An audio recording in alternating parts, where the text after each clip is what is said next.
नमस्कार मित्रों, जय हिंद, वंदे मातरम। मैं हूं चंद्रवर्धन और आप देख रहे हैं अध्ययन इंफोटेनमेंट। साप्ताहिक समसामयिकी समाचारों के इस बुलेटिन में हम लोग देखते हैं सप्ताह भर के महत्वपूर्ण समाचार जो लिए जाते हैं द हिंदू, PIB, दैनिक जागरण, राष्ट्रीय एडिशन इत्यादि महत्वपूर्ण स्रोतों से। साथ ही हम लोग देखते हैं वन लाइनर्स जो कि प्रतियोगिता परीक्षाओं के लिए बहुत ही ज़्यादा महत्वपूर्ण होते हैं। तो आइए सर्वप्रथम देख लेते हैं सप्ताह भर के प्रमुख हेडलाइंस। उन्नत भारत अभियान के लिए ट्राइफेड और IIT दिल्ली के बीच समझौता ज्ञापन पर हस्ताक्षर। उन्नत भारत अभियान मानव संसाधन विकास मंत्रालय का एक महत्वपूर्ण कार्यक्रम है जिसका उद्देश्य उच्च शिक्षा संस्थानों के साथ कम से कम 5 गांवों का समूह जोड़ना है। विश्व में खाद्य सुरक्षा तथा पोषण स्थिति पर वार्षिक रिपोर्ट 2020 जारी। इस वर्ष विश्व में स्वस्थ आहार की लागत और सामर्थ्य पर विस्तृत विवरण को भी रिपोर्ट में किया गया है शामिल। नासा द्वारा मार्च 2020 परसिवरेंस रोवर प्रक्षेपित। इसे यूनाइटेड लॉन्च एलायंस के एटलस 5 रॉकेट से किया गया है लॉन्च। खेलो इंडिया यूथ गेम्स के चौथे चरण की घोषणा। हरियाणा के पंचकुला में किया जाएगा आयोजन। केंद्रीय पर्यावरण, वन एवं जलवायु परिवर्तन मंत्रालय द्वारा बाघ दिवस के अवसर पर बाघ संगणना 2018 की विस्तृत स्थिति रिपोर्ट जारी। मानव संसाधन विकास मंत्रालय द्वारा डिजिटल शिक्षा 2020 पर भारत रिपोर्ट 2020 जारी। MHRD के डिजिटल शिक्षा प्रभाग द्वारा राज्यों एवं केंद्र शासित प्रदेशों के शिक्षा विभागों के परामर्श से तैयार की गई है रिपोर्ट।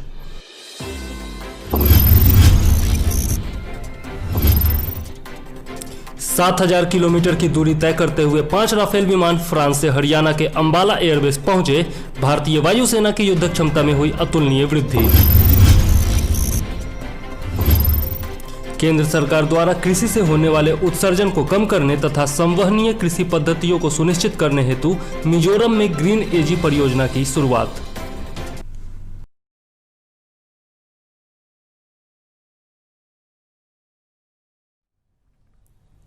पिछले वीडियो में हम लोगों ने 26 से 31 जुलाई तक का वन लाइनर देख लिया था और देखे थे पॉइंट 12 तक के करंट अफेयर्स विश्लेषण विस्तार से। ठीक है, तो आइए अब शुरू करते हैं अपना 13वां पॉइंट जो कि है इंटरनेशनल थर्मोन्यूक्लियर एक्सपेरिमेंटल रिएक्टर।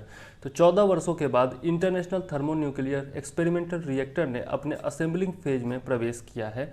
और ITER क्या है? तो ITER एक प्रयोगात्मक टोकामक परमाणु संलयन रिएक्टर है जिसे दक्षिणी फ्रांस में बनाया जा रहा है। तो यह इंपॉर्टेंट है, याद रखिएगा कि दक्षिणी फ्रांस में बनाया जा रहा है। यह एक अंतर्राष्ट्रीय नाभिकीय संलयन अनुसंधान एवं इंजीनियरिंग मेगा प्रोजेक्ट है जो दुनिया का सबसे बड़ा चुंबकीय परिशोधन प्लाज्मा भौतिकी प्रयोग होगा। ITER का लक्ष्य संलयन ऊर्जा के शांतिपूर्ण उपयोग के लिए वैज्ञानिक एवं तकनीकी व्यवहार्यता का प्रदर्शन करना है। यह परियोजना 7 सदस्य देशों जैसे कि यूरोपीय संघ, भारत, जापान, चीन, रूस, दक्षिण कोरिया और संयुक्त राज्य अमेरिका के वित्त पोषण द्वारा चलाई जा रही है। तो कौन कौन से देश शामिल हैं और कितने देश हैं? 7 देश हैं। और कौन कौन से देश हैं यह याद रखिएगा, चूंकि भारत शामिल है इसलिए यह ज़्यादा इंपॉर्टेंट हो जाता है। ITER लगभग 500 मेगावाट की तापीय ऊर्जा का उत्पादन करेगा जो लगभग 200 मेगावाट की विद्युत ऊर्जा के बराबर है। अब हम लोग देख लेते हैं नाभिकीय संलयन क्या होता है। तो नाभिकीय संलयन 2 हल्के नाभिक से एक एकल भारी नाभिक बनाने की प्रक्रिया है। इस प्रक्रिया को नाभिकीय अभिक्रिया कहा जाता है। संलयन द्वारा बनाया गया नाभिक पहले वाले नाभिक की तुलना में भारी होता है। इसमें बड़ी मात्रा में ऊर्जा निर्मुक्त होती है। संलयन अभिक्रिया हाइड्रोजन के 2 समस्थानिकों ड्यूटेरियम तथा ट्राइटियम के मध्य होने वाली अभिक्रिया है। ड्यूटेरियम एवं ट्राइटियम का संलयन अभिक्रिया में सबसे कम तापमान पर सर्वाधिक ऊर्जा उत्पन्न होती है। तो यह भी पॉइंट याद रखिएगा। आगे देख लेते हैं टोकामक के बारे में। तो टोकामक संलयन ऊर्जा को नियंत्रित करने के लिए तैयार की गई एक प्रायोगिक मशीन है। इसके अंदर परमाणुओं के संलयन से उत्पादित ऊर्जा को एक विशाल बर्तन में उष्मा के रूप में अवशोषित किया जाता है। टोकामक को पहली बार 1960 के दशक के अंत में सोवियत संघ के एक अनुसंधान के दौरान विकसित किया गया था। इसके बाद इसे चुंबकीय संलयन उपकरण की सबसे उत्कृष्ट तकनीक के रूप में पूरे विश्व में मान्यता प्रदान की गई है। ITER विश्व का सबसे बड़ा टोकामक होगा जो वर्तमान में कार्यरत सभी बड़ी मशीन के आकार का दोगुना होगा। इसके प्लाज्मा चैम्बर का आयतन 10 गुना अधिक होगा। तो इंपॉर्टेंट पॉइंट है, याद रखिएगा। आगे देख लेते हैं अल्पाइन प्लांट्स के बारे में। वैज्ञानिकों ने पहली बार मनाली यानी कि हिमाचल प्रदेश के रोहतांग क्षेत्र में कुछ दुर्लभ एवं लुप्तप्राय प्रजातियों सहित अल्पाइन पौधों की लगभग 70 प्रजातियों की खोज की है। रोहतांग राजमार्ग सहित रोहतांग के आसपास का क्षेत्र जंगली औषधीय फूलों से आच्छादित है। औषधीय जड़ी बूटियों में पिकर रोजिका कुर्रोवा, एकोटिनम हेटेरोफाइलम, रहयूम इमोडी, बर्गेनिया स्ट्रैचेई, अचिलिया मिल्लीफोलियम, रोडोडेंड्रोन, एंथोपोगोन और एनीमोन ऑब्टुसिलोबा आदि शामिल हैं। ठीक है, तो ये नाम याद रखना जरूरी नहीं है, बस मैंने लिख दिया है। दशकों से इस क्षेत्र में वनस्पतियों की प्रचुर वृद्धि देखी जा रही है। वैज्ञानिकों का मानना है कि वनस्पतियों की वृद्धि के प्रमुख कारण पर्यटकों के दबाव में कमी, सीमित वाहनों की आवाजाही एवं मानव जनित गतिविधियों में कमी है। पहले राष्ट्रीय हरित प्राधिकरण यानी कि NGT के हस्तक्षेप तथा वर्तमान में कोविड-19 महामारी के कारण रोहतांग क्षेत्र में पर्यटकों एवं वाहनों की आवाजाही में कमी आई है। ब्लू पॉपी, जिसे हिमालयी फूलों की रानी के रूप में जाना जाता है, रोहतांग के आसपास बहुतायत में पाया गया है। अब देख लेते हैं अल्पाइन प्लांट्स के बारे में। तो अल्पाइन पौधे वे पौधे हैं जो अल्पाइन जलवायु में बढ़ते हैं और अधिक ऊंचाई एवं ट्री लाइन से ऊपर उगते हैं। अल्पाइन पौधे अल्पाइन पर्यावरण की कठोर परिस्थितियों के प्रति अनुकूलित होते हैं, जिसमें कम तापमान, सूखापन, पराबैंगनी विकिरण, वायु, सूखा, खराब पोषण वाली मिट्टी एवं एक प्रतिकूल मौसम शामिल है। उल्लेखनीय है कि कुछ अल्पाइन पौधे औषधीय पौधे भी होते हैं। आगे देख लेते हैं, नेक्स्ट पॉइंट है हमारा खेलो इंडिया यूथ गेम्स का चौथा संस्करण।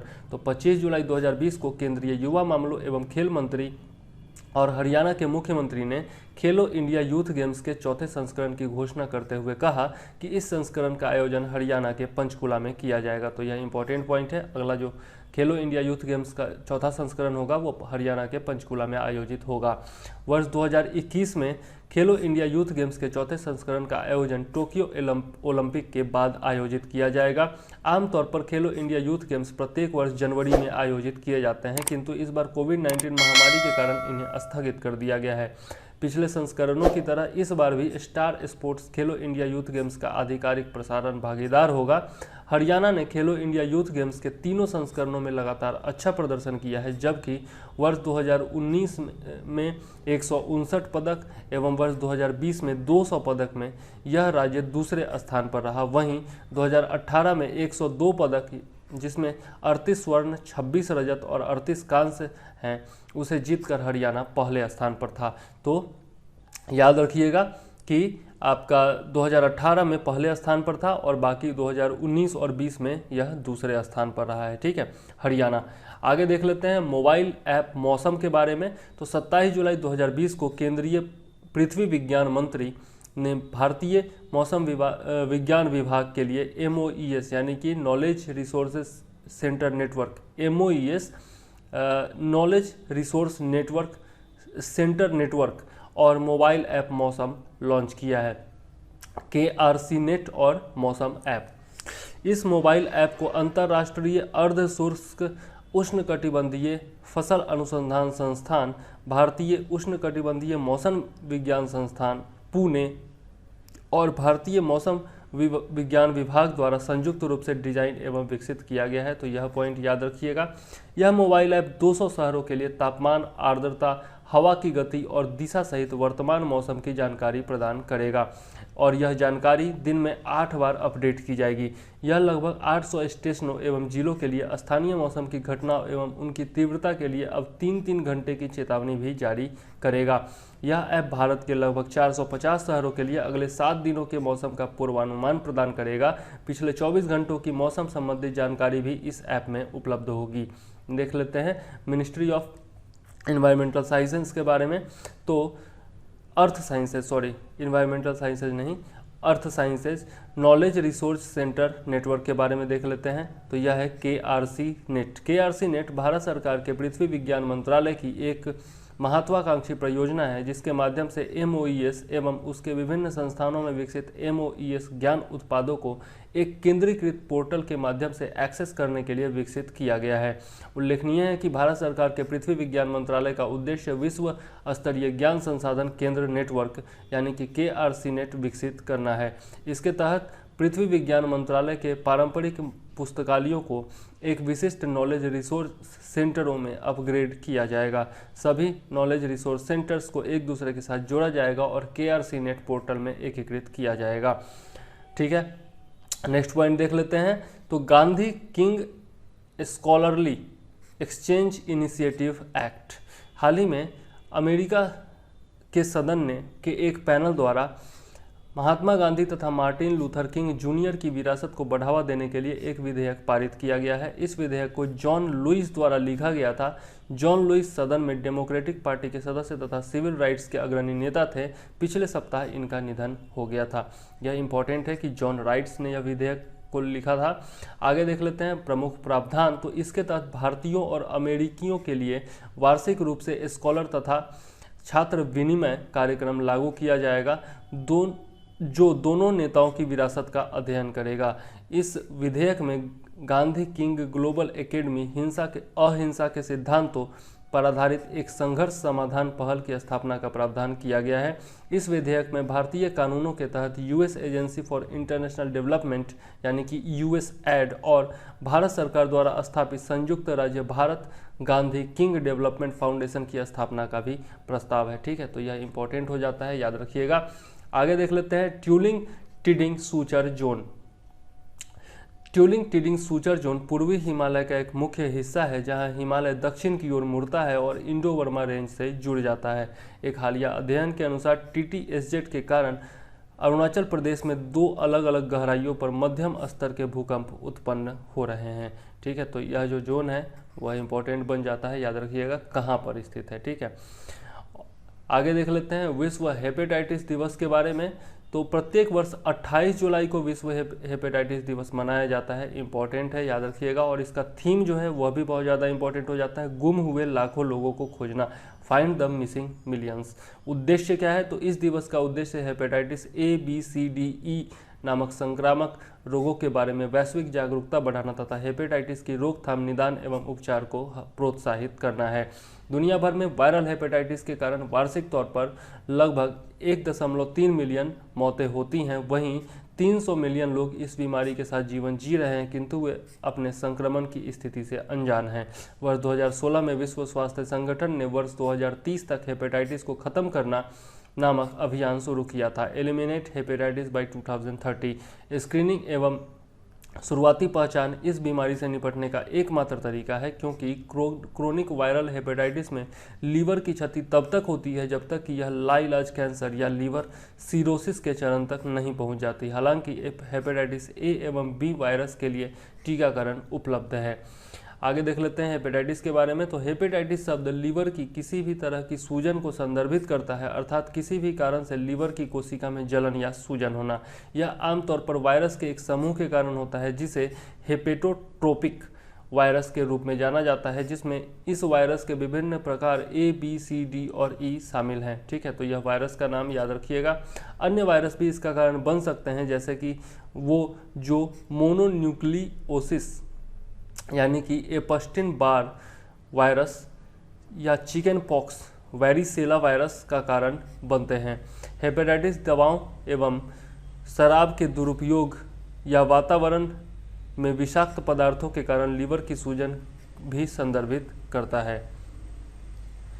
इसके अलावा लोगों में अन्य कारणों से हेपेटाइटिस की बीमारी विकसित हो सकती है, जैसे लीवर में सूजन आ जाना, फैटी लीवर हेपेटाइटिस या NASH मतलब कि नॉन एल्कोहलिक स्टीटोहेपेटाइटिस, या एक ऑटो इम्यून प्रक्रिया जिसमें किसी व्यक्ति का शरीर लीवर पर हमला करने वाले एंटीबॉडीज बनाता है, यानी कि ऑटो इम्यून हेपेटाइटिस।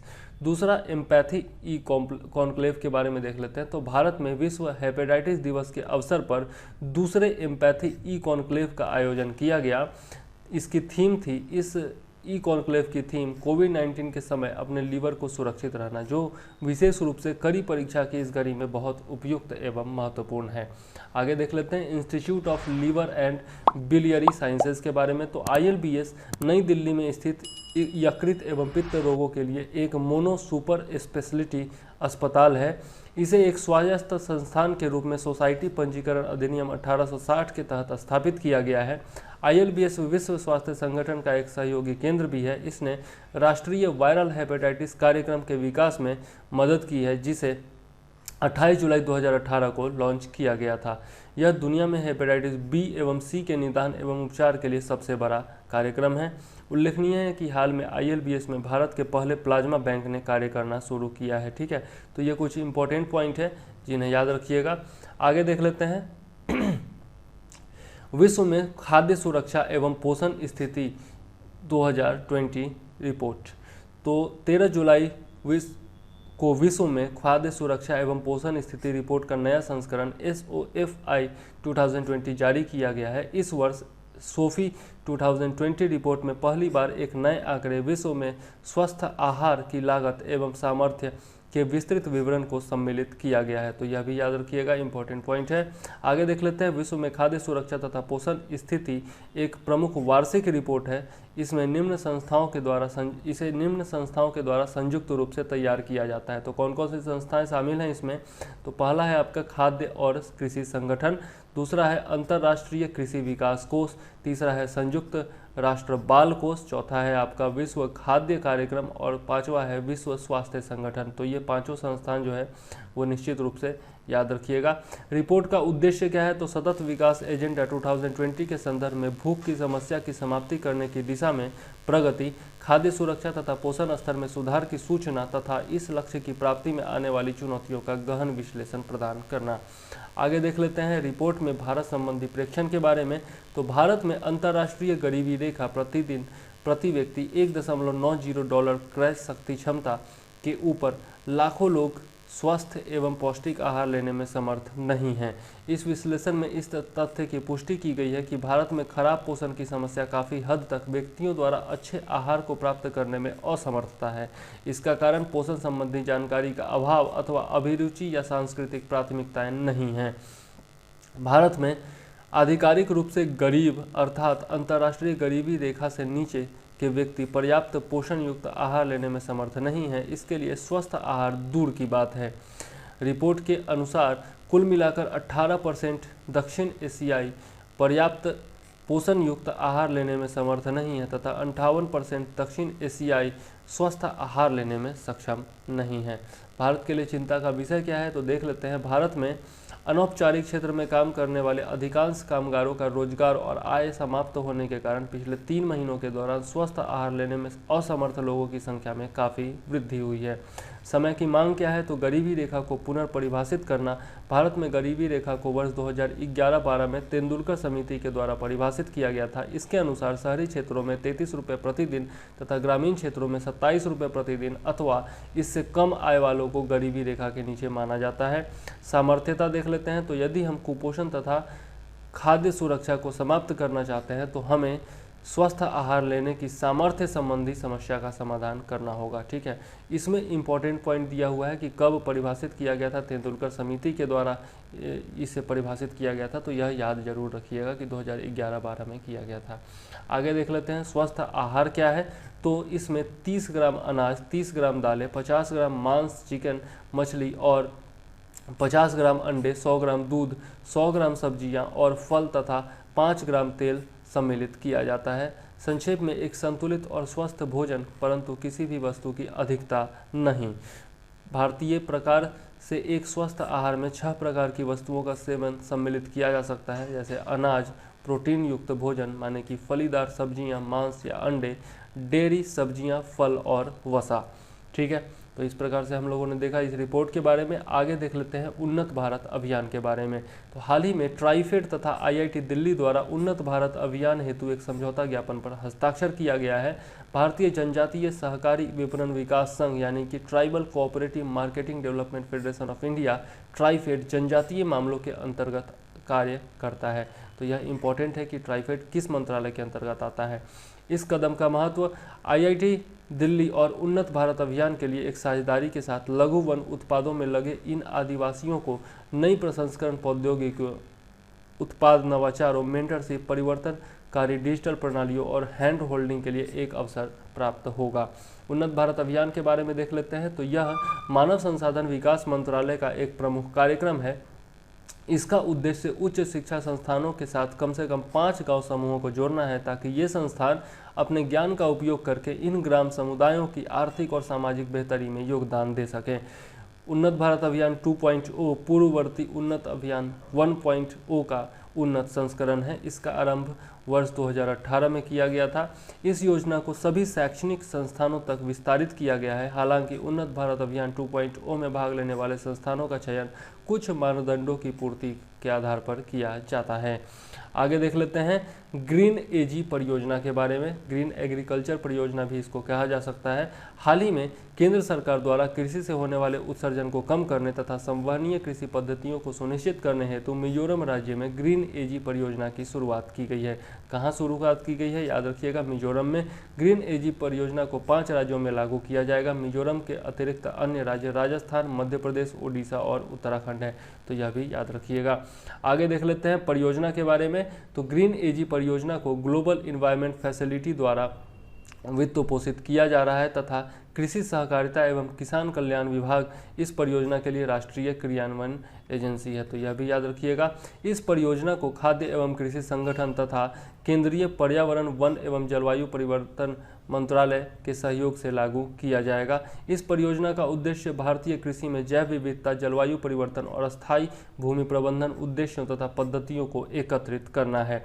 पायलट परियोजना के बारे में देख लेते हैं। तो यह पायलट परियोजना सभी राज्यों में 31 मार्च 2026 तक जारी रहेगी। ठीक है। और इस परियोजना के अंतर्गत राज्य के 35 गांवों को कवर करने का लक्ष्य निर्धारित किया गया है तथा इसमें 2 संरक्षित क्षेत्रों यानी कि डंपा बाघ अभ्यारण्य तथा थोरंग टलांग वन्यजीव अभ्यारण्य को सम्मिलित किया गया है। ठीक है, जो कि दोनों मिजोरम में स्थित हैं, यह याद रखिएगा। ग्रीन एजी परियोजना का लक्ष्य क्या है, तो 5 भूप्रदेशों की कम से कम 8 मिलियन हेक्टेयर भूमि में मिश्रित भूमि उपयोग पद्धतियों से विभिन्न वैश्विक पर्यावरणीय लाभों को प्राप्त करना, कम से कम 1,04,070 हेक्टेयर कृषि भूमि को सतत भूमि और जल प्रबंधन के अंतर्गत लाना, संवहनीय भूमि उपयोग तथा कृषि पद्धतियों के उपयोग से 49 मिलियन कार्बन डाइऑक्साइड का पृथक्करण करना। ठीक है, तो यह ग्रीन एजी परियोजना के बारे में हम लोगों ने देख लिया। अब हम लोग देख लेते हैं इस्तांबुल कन्वेंशन के बारे में। हाल ही में पोलैंड के द्वारा महिलाओं के विरुद्ध हिंसा को रोकने से संबंधित इस्तांबुल कन्वेंशन से अलग होने का निर्णय लिया गया है। तो याद रखिएगा, पोलैंड ने इससे अलग होने का निर्णय लिया है।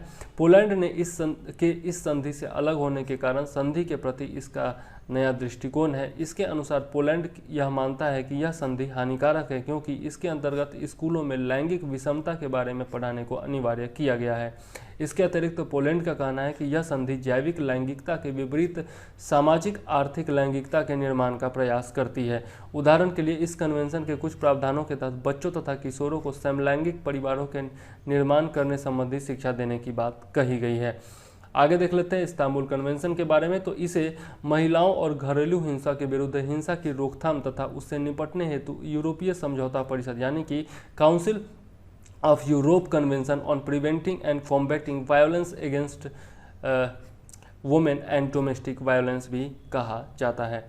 यह संधि महिलाओं के खिलाफ हिंसा की रोकथाम करने और निपटने के लिए विश्व का पहला बाध्यकारी उपकरण है। इस व्यापक वैधानिक ढांचे में महिलाओं और लड़कियों के खिलाफ हिंसा, घरेलू हिंसा, बलात्कार, यौन उत्पीड़न, महिला जननांग अंग भंग यानी कि फीमेल जेनिटल म्यूटिलेशन तथा सम्मान आधारित हिंसा, ऑनर बेस्ड वायलेंस और बलात् विवाह को रोकने के लिए प्रावधान किए गए हैं। सम्मान आधारित हिंसा में कह सकते हैं आप, ऑनर किलिंग वगैरह कह सकते हैं।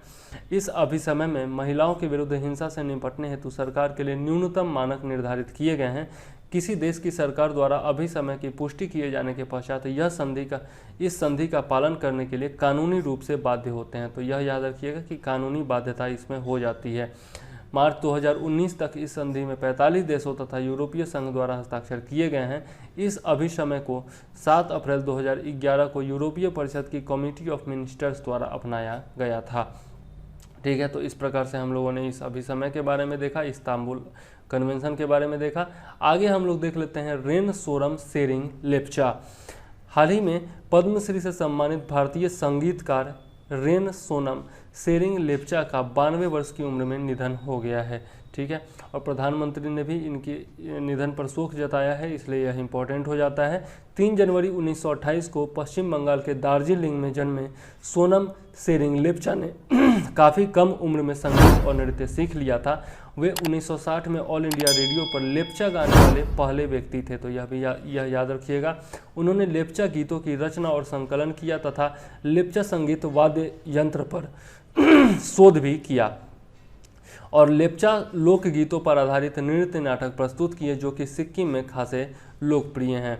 उन्होंने वर्ष 2011 में लेप्चा लोकगीतों पर आधारित किताब वोम जाट लिंग छायो भी प्रकाशित की है। ठीक है, तो ये कुछ इंपॉर्टेंट पॉइंट है जो कि याद रखिएगा इनके बारे में। लेप्चा संगीत में उनके योगदान को देखते हुए उन्हें 1995 में संगीत नाटक अकादमी पुरस्कार से सम्मानित किया गया था। वर्ष 2007 में भारत सरकार ने उन्हें पद्मश्री से भी सम्मानित किया था। ठीक है, याद रखिएगा, मिजोरम से संबंधित हैं ये। आगे देख लेते हैं बाघ जनगणना 2018 की विस्तृत स्थिति रिपोर्ट के बारे में। तो हाल ही में केंद्रीय पर्यावरण, वन एवं जलवायु परिवर्तन मंत्रालय द्वारा अंतर्राष्ट्रीय बाघ दिवस के अवसर पर बाघ जनगणना 2018 की विस्तृत स्थिति रिपोर्ट जारी की गई है। भारत में बाघों की स्थिति का सारांश रिपोर्ट जुलाई 2019 में प्रधानमंत्री द्वारा जारी किया गया था। विस्तृत रिपोर्ट में वर्ष 2018-19 के सर्वेक्षण से प्राप्त जानकारी की तुलना पूर्व के 3 सर्वेक्षणों 2006, 2010 और 2014 के साथ की गई है। आगे देख लेते हैं सेंट पीटर्सबर्ग घोषणा के बारे में। तो प्रतिवर्ष 29 जुलाई को बाघ संरक्षण के प्रति जागरूकता बढ़ाने के लिए अंतर्राष्ट्रीय बाघ दिवस आयोजित किया जाता है। इसकी शुरुआत वर्ष 2010 में सेंट पीटर्सबर्ग टाइगर समिट के समय की गई थी। तो इंपॉर्टेंट पॉइंट है, याद रखिएगा। सेंट पीटर्सबर्ग टाइगर समिट के दौरान बाघ संरक्षण पर सेंट पीटर्सबर्ग घोषणा पर हस्ताक्षर किए गए, जिसमें सभी टाइगर रेंज कंट्रीज द्वारा 2022 तक बाघों की संख्या दोगुनी करने का संकल्प लिया गया था। ठीक है, इंपॉर्टेंट है, याद रखिएगा। वर्तमान में भारत, बांग्लादेश, भूटान, कंबोडिया, चीन, Indonesia, Laos, Malaysia, Myanmar, Nepal, रूस, थाईलैंड और वियतनाम सहित कुल 13 देश टाइगर रेंज कंट्रीज में शामिल हैं। तो यह भी याद रखिएगा, इंपॉर्टेंट है। 2967 बाघों की संख्या के साथ भारत ने 4 वर्ष पूर्व ही सेंट पीटर्सबर्ग घोषणा के लक्ष्य को प्राप्त कर लिया है। वर्ष 2006 में भारत में बाघों की संख्या 1400 के आसपास थी, जो कि अब कितनी हो गई है, 2967 हो गई है। आगे देख लेते हैं। तो बाघ के अलावा यह अन्य सह शिकारियों एवं प्रजातियों के लिए बहुतायत सूचकांक एबंडेंस इंडेक्स तैयार किए गए हैं। बहुतायत सूचकांक किसी क्षेत्र में सह शिकारियों एवं प्रजातियों के सापेक्षिक वितरण को दर्शाता है। सह शिकारियों कहने का मतलब कि बाघ के अलावा अन्य जो शिकारी जीव हैं, ठीक है, उनके बारे में, जीव और जानवर हैं उनके बारे में। पहली बार सभी कैमरा ट्रैप साइट्स पर बाघों का लिंगानुपात दर्ज किया गया है। रिपोर्ट में पहली बार बाघों की आबादी पर मानव जनित प्रभाव के संदर्भ में विस्तृत विवरण दिया गया है। किसी टाइगर रिजर्व के विशेष हिस्से में बाघ की बहुतायतता को पहली बार दर्शाया गया है। बाघ संगणना 2018 को दुनिया के सबसे बड़ा camera trap survey of wild life के रूप में Guinness book of world record में दर्ज किया गया है। तो यह भी इंपॉर्टेंट है, याद रखिएगा। रिपोर्ट में प्रमुख बाघ गलियारों की स्थिति का मूल्यांकन किया गया है, जैसे सुबद्ध क्षेत्रों जहां विशेष संरक्षण की आवश्यकता है, इस पर प्रकाश डाला गया है। बाघ संगणना के लिए monitoring system for tigers intensive protection and ecological status अर्थात M-STRIPES का इस्तेमाल किया गया। इंपॉर्टेंट है, याद रखिएगा। और 2016 या 2017 में यह पूछा भी गया था M-STRIPES के बारे में। ठीक है, आगे देख लेते हैं राष्ट्रीय विश्लेषण। तो वर्ष 2006 से 2018 के बीच भारत में बाघों की संख्या में प्रति वर्ष 6% की वृद्धि वृद्धि दर्ज हुई है। वर्ष 2014 की तुलना में वर्ष 2018 में बाघों की संख्या में लगभग 33% वृद्धि दर्ज की गई है। वैश्विक बाघों की आबादी का लगभग 70% भारत में है। पश्चिमी घाट लगभग 724 बाघों की संख्या के साथ दुनिया का सबसे बड़ा सतत बाघ आबादी वाला क्षेत्र है। इसमें सतत क्षेत्र नागरहोल, बांदीपुर, वायनाड, मुदुमलाई, मंगलम, बीआरटी ब्लॉक शामिल हैं। ठीक है, तो यह सारा पॉइंट इंपॉर्टेंट है, बिल्कुल याद रखिएगा एक एक पॉइंट। आगे देख लेते हैं क्षेत्रीय विश्लेषण के बारे में। तो बाघों की सबसे अधिक संख्या मध्य प्रदेश में है 526, इसके बाद कर्नाटक में है और उसके बाद उत्तराखंड में है। तो यह जो है यह भी इंपॉर्टेंट बन जाता है, याद रखिएगा। सबसे ज़्यादा कहाँ है तो मध्य प्रदेश में है। पूर्वोत्तर भारत के अलावा छत्तीसगढ़, झारखंड और ओडिशा में बाघों की स्थिति में लगातार गिरावट दर्ज की गई है। इस नई रिपोर्ट में 3 टाइगर रिजर्व्स बुक्सा पश्चिम बंगाल, डंपा मिजोरम और पलामू झारखंड में बाघों की कोई उपस्थिति दर्ज नहीं की गई है। तो यह भी याद रखिएगा, इंपॉर्टेंट है। आगे देख लेते हैं डिजिटल शिक्षा पर भारत रिपोर्ट 2020। हाल ही में मानव संसाधन विकास मंत्रालय द्वारा डिजिटल शिक्षा 2020 पर भारत रिपोर्ट जारी की गई है। यह रिपोर्ट एमएचआरडी के डिजिटल शिक्षा प्रभाग द्वारा राज्यों एवं केंद्र शासित प्रदेशों के शिक्षा विभागों के परामर्श से तैयार की गई है। यह घर पर बच्चों के लिए सुलभ और समावेशी शिक्षा सुनिश्चित करने तथा कोविड-19 महामारी के दौरान सीखने के अंतराल को कम करने हेतु एमएचआरडी द्वारा अपनाई गई अभिनव विधियों को संदर्भित करता है। एमएचआरडी की पहले देख लेते हैं इस संदर्भ में। तो सबसे पहला है आपका दीक्षा मंच, उसके बाद है स्वयं प्रभा टीवी चैनल, तीसरा है आपका ऑन एयर शिक्षा वाणी, ई पाठशाला टीवी चैनलों के प्रसारणों के माध्यम से शिक्षकों, विद्वानों और छात्रों की सहायता हेतु कई परियोजनाओं की शुरुआत की गई है। इसके अलावा डिजिटल शिक्षा पर प्रज्ञाता नामक दिशा निर्देश भी जारी किए गए हैं। तो ये सब के बारे में याद रखिएगा। राज्य सरकारों की पहले देख लेते हैं। तो यह तो बहुत ज़्यादा इंपॉर्टेंट बन जाता है। हर एक जो राज्य के लोग हैं जो भी पीसीएस की तैयारी करते हैं वो अपने अपने राज्य का जरूर याद रखिएगा और दूसरे राज्यों का भी याद रखिएगा। राज्यों और केंद्र शासित प्रदेशों ने विभिन्न पहलों के माध्यम से घरों में बैठे डिजिटल शिक्षा की सुविधा प्रदान की है। इसमें कुछ इस प्रकार है। तो पहला है आपका social media interface for learning engagement, यह है राजस्थान का, जिसको स्माइल कहा जाता है। आगे देख लेते हैं प्रोजेक्ट होम क्लासेस, तो यह जम्मू का है। पढ़ाई तोहार द्वार, तो यह छत्तीसगढ़ का है। उन्नयन पहल जो कि बिहार का है, तो बीपीएससी के लिए यह उन्नयन पहल जो है वो इम्पोर्टेंट हो जाता है। आगे देख लेते हैं मिशन बुनियाद एनसीटी दिल्ली। केरल का अपना शैक्षणिक टीवी चैनल काइट विक्टर्स, तो यह केरल का है। ई स्कॉलर पोर्टल और शिक्षकों के लिए मुफ्त ऑनलाइन पाठ्यक्रम जो कि मेघालय का है। ठीक है, तो इस प्रकार से ये आपके 7 दिए हुए हैं 7 राज्यों के बारे में, तो याद रखिएगा। इसके अलावा सोशल मीडिया टूल्स जैसे व्हाट्सएप ग्रुप, यूट्यूब चैनल के माध्यम से ऑनलाइन कक्षाएं और छात्रों से जुड़ने के लिए गूगल मीट का प्रयोग किया जा रहा है।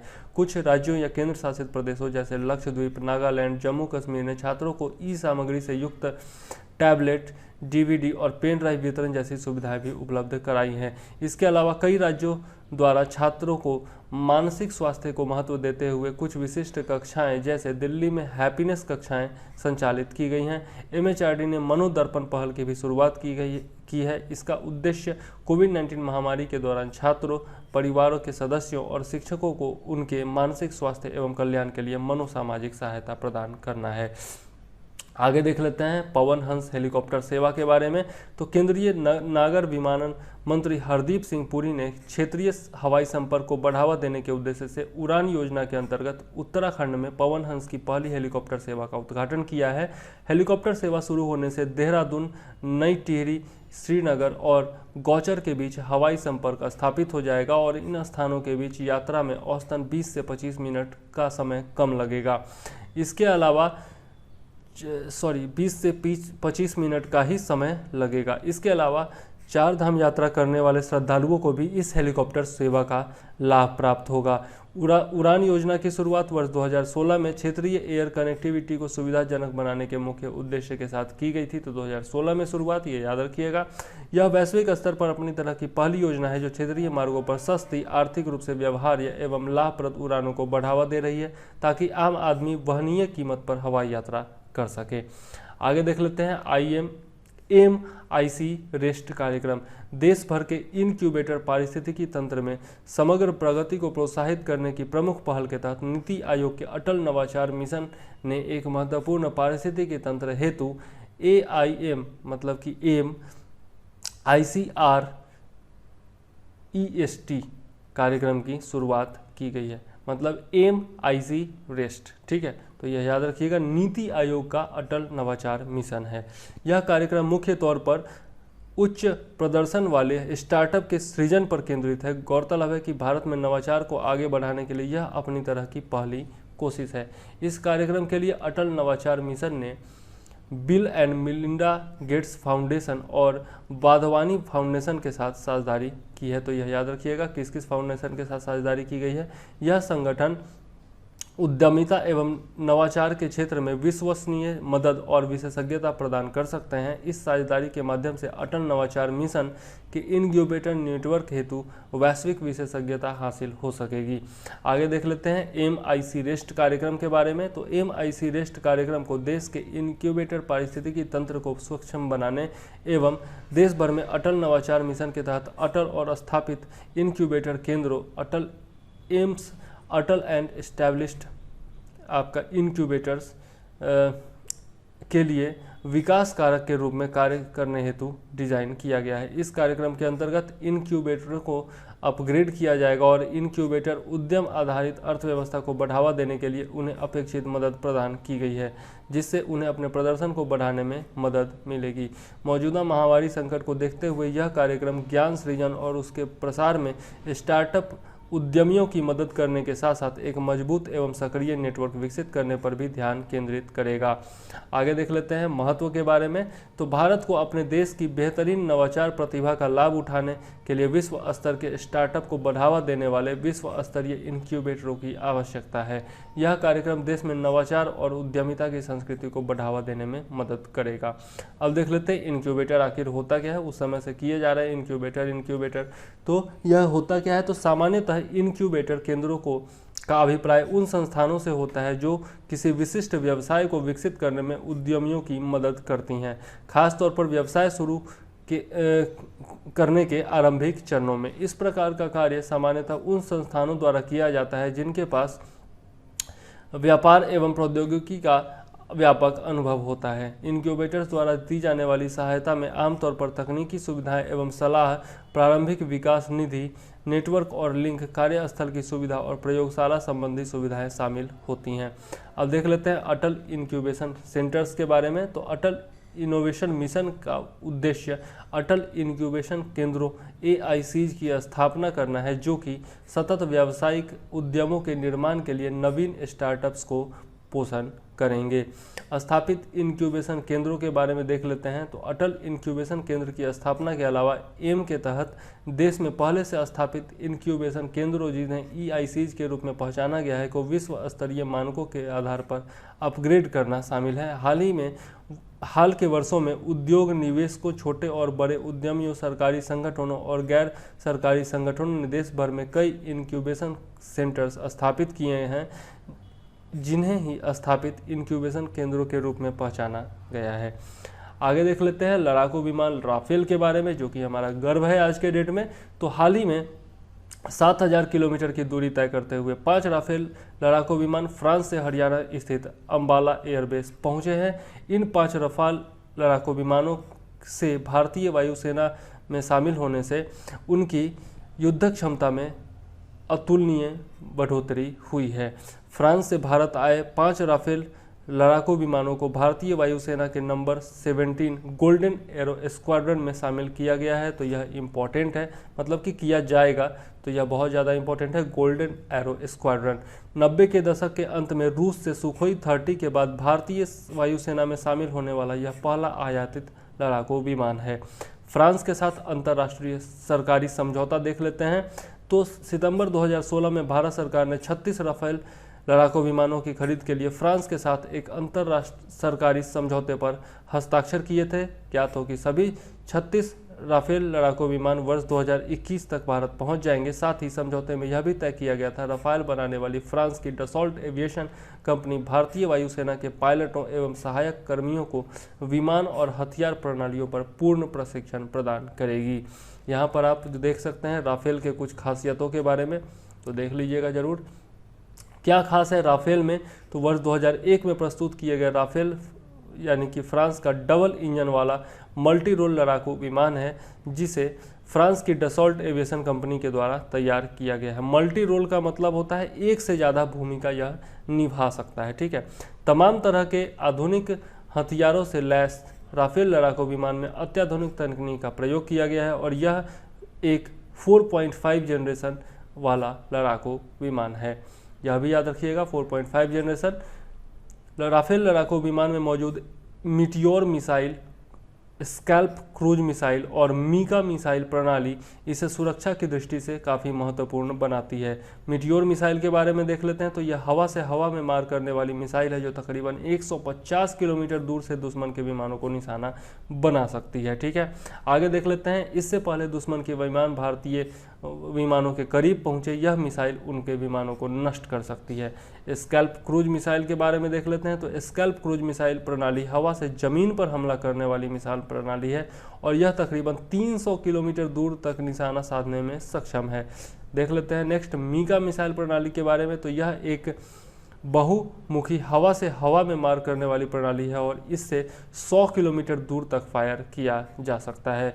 आगे देख लेते हैं। मिसाइल प्रणाली पहले से ही, मतलब कि यह जो मीका मिसाइल प्रणाली है यह पहले से ही भारतीय वायुसेना में मौजूद मिराज लड़ाकू विमान में कार्य कर रही हैं।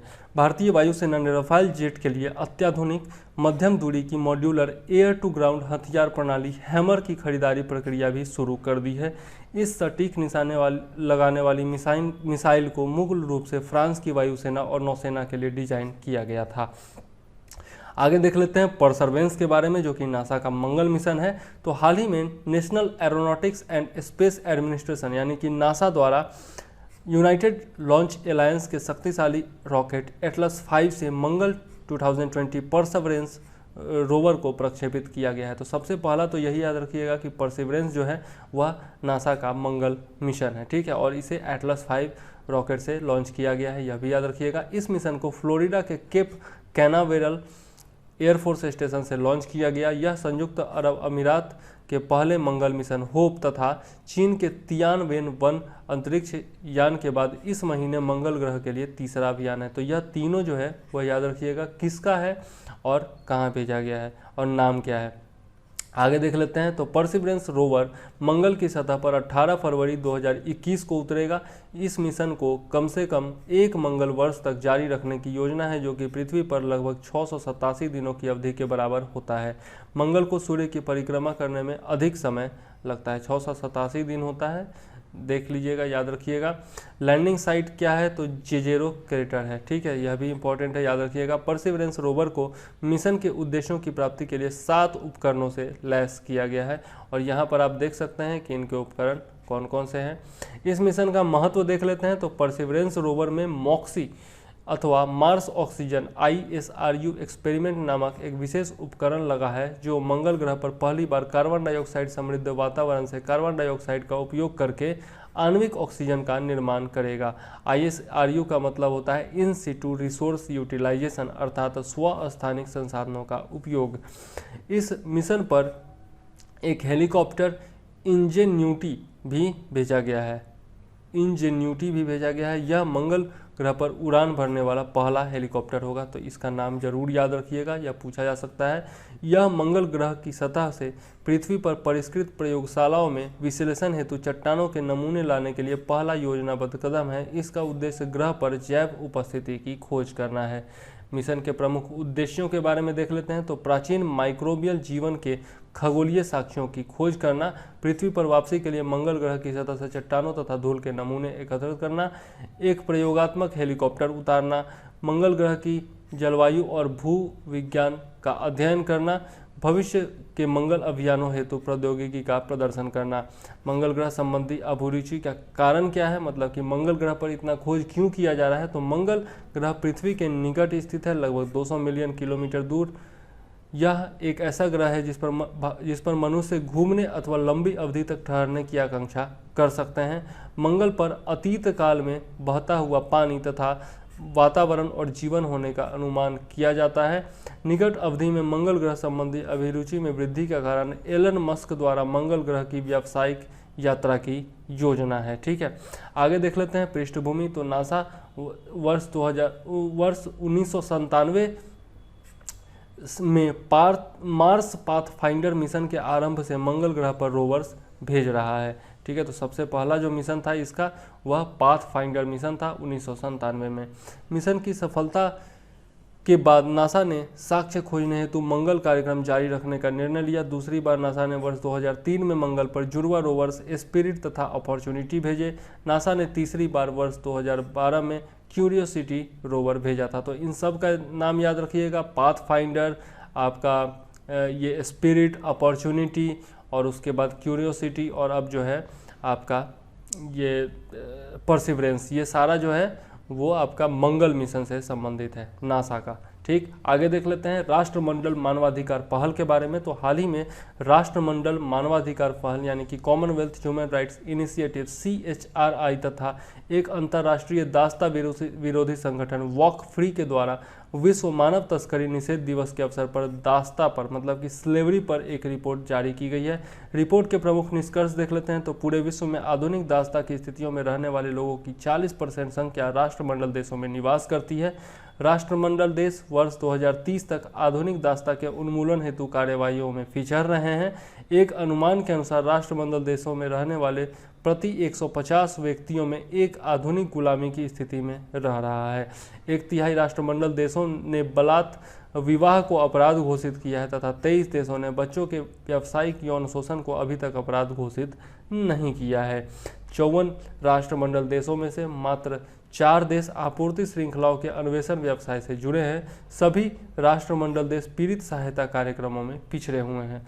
भारत संबंधी निष्कर्ष देख लेते हैं। तो भारत के समन्वय संबंधी मामलों में सबसे खराब प्रदर्शन रहा है। देश में कोई भी राष्ट्रीय समन्वय संस्था अथवा राष्ट्रीय समन्वय कार्य योजना नहीं है। भारत द्वारा अंतर्राष्ट्रीय श्रम संगठन के घरेलू कामगार अभिसमय यानी कि डोमेस्टिक वर्कर्स कन्वेंशन 2011 अथवा बलात् श्रम प्रोटोकॉल 2014 की अभी पुष्टि नहीं की गई है। तो यह भी इम्पोर्टेंट है, याद रखिएगा। विश्व में कुल बाल वधुओं यानी कि चाइल्ड ब्राइड्स की 1/3 संख्या भारत में है। क्षेत्र में सबसे बड़ा देश होने के बाद भी राष्ट्रीय समन्वय के स्तर पर यह सबसे पिछड़ा हुआ है।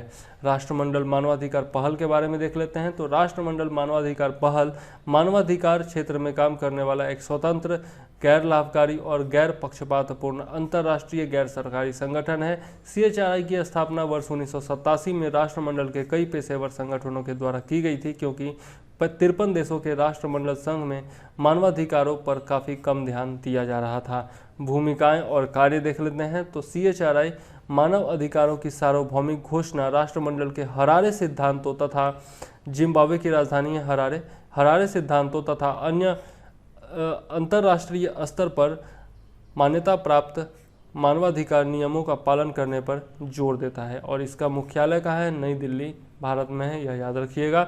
आगे देख लेते हैं हार्दिक सतीश चंद्र शाह के बारे में।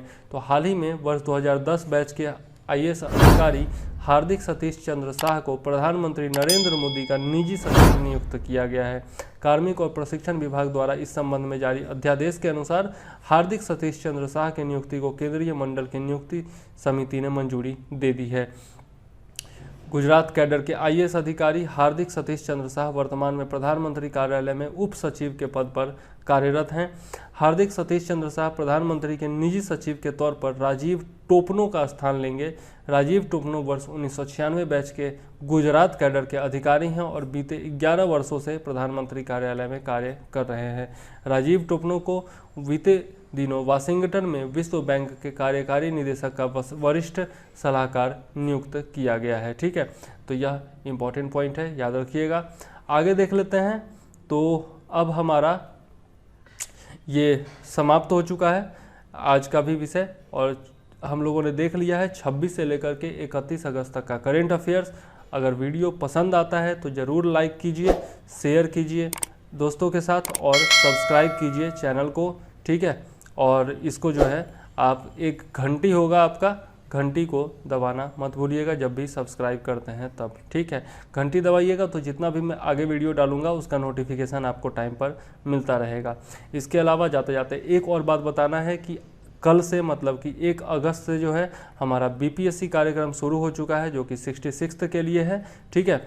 और यह जो है आपका 9 माह का कार्यक्रम है और इसका फ़ी जो है मात्र 2500 रुपये है। तो आप लोग जुड़ सकते हैं। 2500 रुपये में आपको क्या क्या मिलेगा, तो दृष्टि नोट्स मिलेगा, दृष्टि का बीपीएससी का स्पेशल नोट्स आता है वो मिलेगा। उसके अलावा आपका करंट अफेयर्स का जो मैं पीडीएफ बनाता हूँ वो साप्ताहिक रूप में मिलेगा। इसके अलावा आपको टेस्ट सीरीज मिलेंगे और दृष्टि के प्रैक्टिस पेपर्स भी दिए जाएंगे। और बाकी तो वीडियो मेरा है ही जो मैं बना रहा हूँ, तो नोट्स पढ़ते रहिए, वीडियो देखते रहिए, और कुछ नोट्स मैं खुद भी दूंगा बना करके।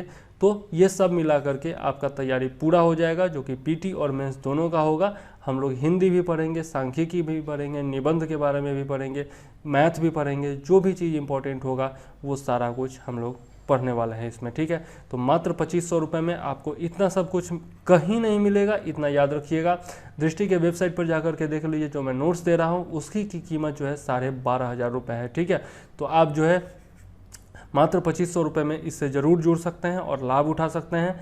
अभी आप मैसेज कीजिए या फिर कॉल कीजिए 9525360283 पर, ठीक है।